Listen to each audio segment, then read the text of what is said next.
Halo, Assalamualaikum warahmatullahi wabarakatuh. Perkenalkan, nama saya Muhammad Rifki Lazuardi. Di sini saya akan menjelaskan mengenai perhitungan deret, berkala, dan peramalan dalam mata kuliah Statistik Ekonomi dan Bisnis 1. Apa itu perhitungan deret, berkala, dan peramalan? Perhitungan deret, berkala, dan peramalan adalah metode analisis data yang digunakan untuk memahami pola dan tren dalam data historis, serta untuk memprediksi nilai di masa yang akan datang atau di masa depan. Ada 4 metode penghitungan dalam peramalan ini. Yang pertama yaitu metode semi rata-rata, yang kedua yaitu metode kuadrat terkecil, yang ketiga metode tren kuadratis, dan yang keempat metode tren eksponensial. Masuk ke yang pertama yaitu metode semi rata-rata. Kita langsung menuju contoh soal. Di sini ada tabel dimulai dari tahun 2016 sampai 2020 dengan jumlah pelanggan di sebelah kanannya yaitu dari 2016 sebesar 6 juta, 2017 6,5 juta, dan seterusnya sampai 2020 sebesar 9 juta. Di sini kita diminta untuk membuat persamaan tren linear pelanggan PT Sinar Jaya, lalu menghitung perkiraan pelanggan pada tahun 2025. Yang pertama yaitu kita membuat tabel seperti ini ya. Tahun pelanggan rata-rata nilai X tahun dasar 2017 dan nilai X untuk tahun dasar 2019. 6,67 ini didapat dari penjumlahan pelanggan lalu dibagi 3. Dan untuk yang kedua yang 8,17 juga itu merupakan rata-rata dari pelanggan selama 2018 sampai tahun 2020. Rumusnya yaitu Y sama dengan A plus BX.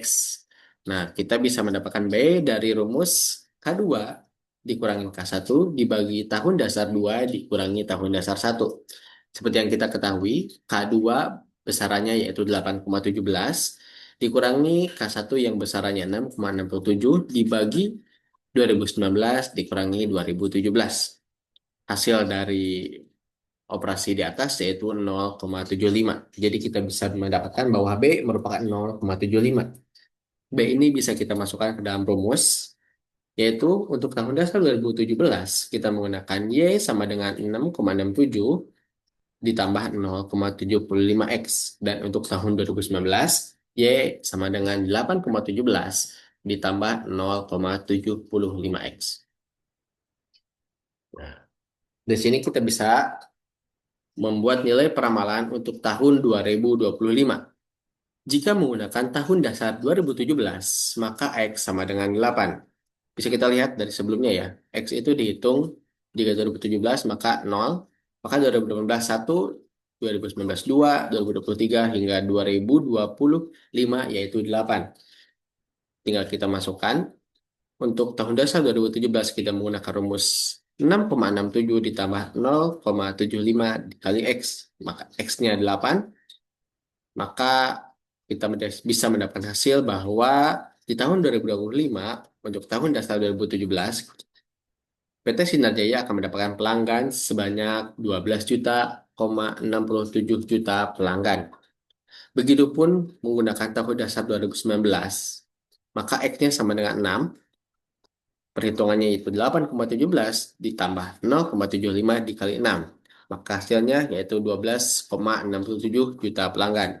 Hasilnya akan sama mau menggunakan tahun dasar berapapun. Oke, lanjut ke metode yang selanjutnya, yaitu metode kuadrat terkecil. Kita menggunakan soal yang sama. Data PT Sinar Jaya, date dari tahun 2016 sampai tahun 2020. Pertanyaannya juga sama, membuat tren linear dan hitung perkiraan pelanggan pada tahun 2025. Nah, agak beda sedikit di sini ya. Di sini kita membuat tabel tahun pelanggan, pelanggan kita bisa sebut Y, lalu X, tabel sebelahnya X dikali Y. Nah, sebelahnya ini adalah X kuadrat ya. Saya tidak bisa menulis kuadrat, jadi saya tulis X2 ya.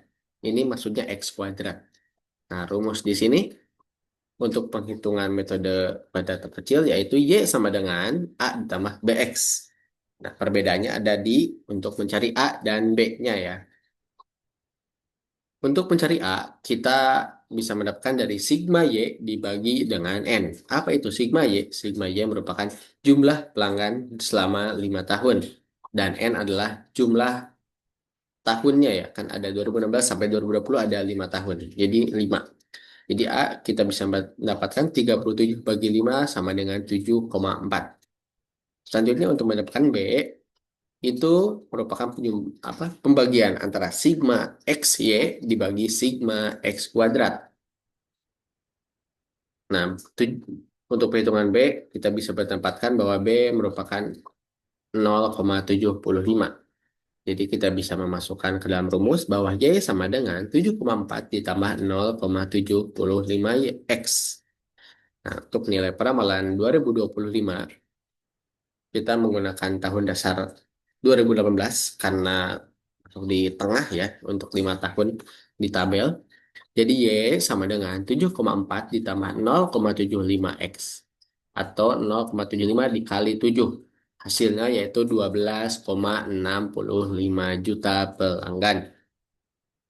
Agak berbeda dengan sebelumnya ya, karena ini emang ada perbedaan metode. Nanti kita bisa lihat di belakang mana yang lebih baik untuk penghitungan peramalan 2025 ini. Apakah menggunakan metode nomor satu, 2, 3, atau 4. Oke, next yaitu metode tren kuadratis. Oke, kita kembali dengan soal yang sama ya. PT Sinar Jaya tahun 2016 sampai tahun 2020 pelanggannya 6 juta, 6,5 juta sampai 9 juta. Disuruh untuk membuat persamaan tren linear dan perkiraan pelanggan pada tahun 2025. Nah, ini lebih panjang ya dari yang pada terkecil. Kita harus membuat tabel dari mulai tahun, pelanggan dalam kurung Y, lalu X-nya, X kali Y, X kuadrat Y, dan X pangkat 4. Ingat ya, ini adalah X pangkat 4, X kuadrat Y, dan X kuadrat. Nah, rumusnya juga berbeda dari yang sebelumnya. Di sini rumusnya itu Y sama dengan A ditambah BX ditambah CX kuadrat. Nah, dari mana kita mendapatkan A? Kita bisa mendapatkan A dari rumus sigma Y dikali sigma X pangkat 4 dikurangi sigma X kuadrat Y dikali X sigma X kuadrat dibagi N sigma X pangkat 4 dikurangi sigma X kuadrat dikuadratkan.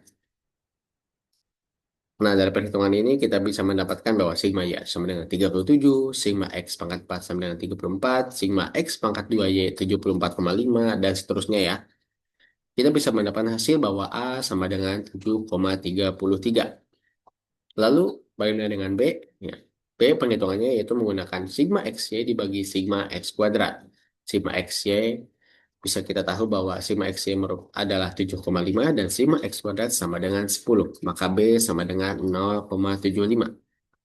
Lalu sekarang kita mencari nilai dari C. Nilai dari C ini rumusnya yaitu N dikali sigma X kuadrat Y dikurangi sigma X kuadrat dikali sigma Y dibagi N sigma X pangkat 4 dikurangi sigma X pangkat 2 dipangkatkan lagi. Dipangkat 2 lagi.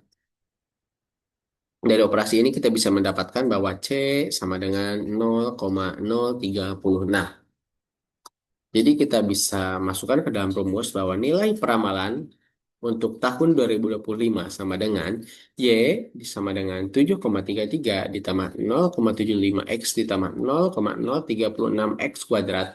X-nya kita masukkan 7. Maka dengan setelah dimasukkan 7, operasinya dihitung, maka kita akan mendapatkan bahwa Y sama dengan 14,34 juta pelanggan. Maka PT Sinar Jaya akan mendapatkan pelanggan sebanyak 14,34 juta pelanggan pada tahun 2025. Oke, masuk ke metode tren eksponensial, itu metode terakhir ya.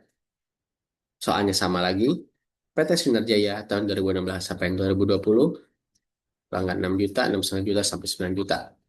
Soalnya juga sama, persamaan tren linear. Pertanyaannya sama, persamaan tren linear pelanggan PT Sinar Jaya dan menghitung perkiraan pelanggan pada tahun 2025. Oke, kita masuk ke penghitungannya. Nah, tahun 2000. Nah, di ini tabelnya itu tahun pelanggan. Sama ya, Y, X. Nah, ini ada lin Y, ada X kuadrat sama X lin Y. Nah, rumusnya juga agak berbeda ya. Di sini ada Y sama dengan A dalam kurung satu ditambah B pangkat X. Nah, bagaimana cara mencari A?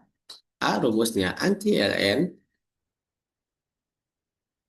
sigma L, sigma lin Y dibagi N. Untuk menghitung lin itu ada ya di kalkulator ya, bagian E. Dan untuk menghitung anti ln berarti sebaliknya. Ada ln, ada E. Di kalkulator ada caranya. Oke, A anti ln 10 bagi 5. Nah, jadi anti lin 2 itu kita bisa hitung di kalkulator bahwa hasilnya yaitu 7,39. Lalu untuk menghitung B, sama juga menggunakan antilin sigma X ln Y bagi sigma X kuadrat dikurangi 1. Oh, ini ada garis yang lebih ya. Harusnya tidak ada bagian di sini. Ya, tidak ada ya. Harusnya baginya cukup di sini saja. Oke, B sama dengan antilin 1/10 dikurangi 1. Maka sama B sama dengan 0,11. Nah, jadi nilai peramalan untuk tahun 2025 sebenarnya Y sama dengan 7,39 dalam kurung 1 ditambah 0,11 dikali 7. Lalu 7,39 dikali 2,08. Maka Y sama dengan 15,37 juta pelanggan. Maka PT Sinar Jaya pada tahun 2025 akan mendapatkan 15,37 juta pelanggan. Lebih besar dari metode-metode sebelumnya.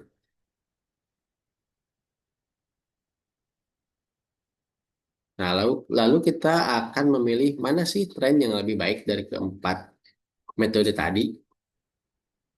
Nah, kita bisa menggunakan rumus ini ya. Y min Y, kita masukkan tabel ada X, ada Y. Y tadi itu peramalannya ya. Peramalannya, lalu Y min Y kutip. Lalu sebelahnya lagi Y min Y kutip dipangkatkan 2. Nah, penjumlahan Y min Y dipangkatkan 2 ini untuk metode semi rata-rata yaitu 0,077. Oh ya, ini untuk Y kutip ini yaitu menggunakan rumus semi rata-rata ya. Terus tahunnya kita masukkan X-nya min 1, 0, 1, dicoba semuanya. Oke, next untuk metode selanjutnya yaitu metode kuadrat terkecil. Prosesnya sama seperti tadi metode semi rata-rata. Dia ini dimasukkan, X ini dimasukkan dalam rumus Y, maka akan mendapatkan nilai 5,9, 6,65, dan seterusnya. Lalu ini dikurangin, lalu dipangkatkan 2, maka hasilnya 0,075. Kita bisa lihat ya, bahwa untuk metode semi rata-rata adalah 0,077, untuk metode kuadrat terkecil adalah 0,075. Lalu ke metode tren kuadratis. Nah, metode tren kuadratis juga sama. Intinya yaitu untuk mencari Y dikurangi Y kutip dipangkatkan 2. Nah, sigma dari Y min Y kutip dipangkatkan 2 yaitu 0,057164. Dan metode terakhir yaitu metode tren eksponensial. Sama juga dimasukkan dalam rumus, maka akan mendapatkan nilai sebesar sigma dari Y min Y kutip dipangkatkan 2 yaitu 0,0891999838. Nah, kita bisa lihat ya, bahwa nilai yang paling kecil dari empat rata-rata ini, yang pertama yaitu 0, metode rata-rata 0,07 sekian, yang kuadrat terkecil 0,075, metode kuadratis 0,05, metode eksponensial 0,8.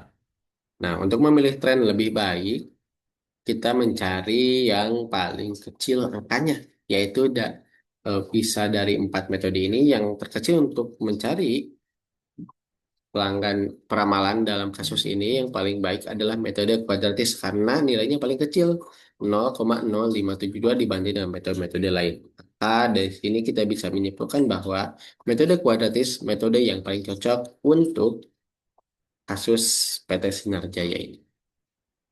Lalu kita akan membahas soal yang diberikan oleh dosen. Disini seorang usahawan toko sepatu akan meramalkan penjualan sepatunya untuk tahun yang akan datang. Data yang ada dari tahun 2017 hingga 2021 untuk data ganjil dan 2016 sampai 2021 untuk data genap. Bisa kita lihat sesuai yang ada di dalam gambar. Ter- Soalnya sama seperti tadi ya, tentukan persamaan tren menurut metode kuadrat terkecil. Nah, bedanya di sini kita hanya menggunakan satu metode, yaitu metode kuadrat terkecil, dan proyeksikan jumlah penjualan pada tahun 2022 dan 2023. Nih, saya sudah membuat bahwa yang sebelah kiri ini untuk data ganjil, yang sebelah kanan untuk data genap. Sama ya, kita menggunakan tabel dulu, ada tabel tahun Y untuk jumlah pelanggan, X untuk melihat nilai tahun dasarnya tahun berapa. Kita menggunakan tahun dasar 2019 untuk data ganjil. Dan untuk data genap, kita di antara 2018 2019, jadinya tidak ada angka 0 ya untuk X-nya. Jadi 0 langsung minus 0,5 untuk 2018 dan 0,5 untuk 2019. Pokoknya Y, X kali Y dan X pangkat 2. Rumusnya sama, kita menggunakan Y sama dengan A plus BX. Nah, untuk data kita masuk ke data ganjil dulu ya. Untuk mendapatkan A, kita harus membuat rumus sigma Y dibagi N. Seperti kita ketahui, sigma Y merupakan jumlah pelanggan selama 5 tahun dan N merupakan jumlah tahun. 710 dibagi 5 sama dengan 142. Dan untuk B, yaitu sigma XY dibagi sigma X kuadrat. 100 dibagi 10, maka B-nya sama dengan 10. Dengan dimasukkan rumus 142 YA plus BX untuk tahun 2022, maka karena X-nya sama dengan 3, maka Y A-nya 142, maka Y-nya pada tahun 2022 akan mendapatkan 172. Untuk tahun 2023, karena X-nya 4, maka akan mendapatkan 182. Oke, lanjut ke yang bagian data genap. Data genap pun sama penghitungannya. Untuk A, cari melalui sigma Y dibagi N. 810 dibagi 6 sama dengan 135. Nah, lalu untuk B-nya sigma XY dibagi sigma X kuadrat. Hasilnya 11,71. Nah, bisa kita lihat untuk tahun 2022 X-nya sama dengan 3,5. Untuk 2023 X-nya sama dengan 4,5. Untuk tahun 2022 kita mendapatkan hasil 175,96 atau kalau dibulatkan menjadi 176 dibulatkan ke atas. Atau kalau misalkan ini adalah jumlah orang atau unit, maka kita akan bulatkan ke bawah, yaitu sebesar 175. Dan untuk tahun 2023 yaitu sebesar 187,70. Nah, ini sebuah unit tidak ada koma, maka kita bulatkan ke bawah. Biar bulat menjadi 187. Ya, terima kasih atas perhatiannya. Mohon maaf apabila ada kesalahan atau omongan pembicaraan saya yang kurang jelas didengar. Terima kasih atas perhatiannya. Wassalamualaikum warahmatullahi wabarakatuh.